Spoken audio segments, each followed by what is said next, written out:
რუსთავში კიდევ ერთი მასშტაბური პროექტი მოდებაძის ქუჩის რეაბილიტაცია დაიწყო. საავტომობილო გზა 21,000 კვადრატულ მეტრ ფართობზე კეთდება. პროექტის ფარგლებში განსაზღვრულია ველობილიკების, მწვანე არეალის, სანიაღვრე ქსელის, ახალი გარე განათების, ტრანსპორტის მოსაცდელებისა და დასასვენებელი სივრცეების მოწყობაც.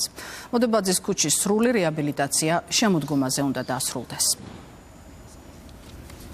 ჩვენს ქალაქში დღეს ერთ-ერთი მთავარი გამოწვევა არის საგზაო ინფრასტრუქტურის მოწესრიგება და მერის გუნდიც აქცენტს ვაკეთებთ სწორედ ამ მიმართულებით. დავიწყეთ მასშტაბური პროექტის განხორციელება მოდებაძის ქუჩის სრული სარეაბილიტაციო სამუშაოების სახით. ეს იყო მოსახლეობის მოთხოვნა. ამ პროექტის დასრულების შემდეგ თითქმის სრულად მოწესრიგდება რუსთავში ერთ-ერთი მთავარი სატრანსპორტო კვანძი. მიმდინარეობს რუსთავში რამოდენიმე ადგილას საგზაო და არამხოლოდ საგზაო სხვადასხვა ინფრასტრუქტურული სამუშაოები. ჩვენი პოლიტიკური გუნდი განაგრძობს მუშაობას აქტიურად ჩვენს მოსახლეობასთან და მათთან შეთანხმებით განხორციელდება და განისაზღვრება პრიორიტეტები ამ სამუშაოებისა და ასევე ვაგრძელებთ ცენტრალურ ხელისუფლებასთან მჭიდრო კოორდინაციას და თანამშრომლობას.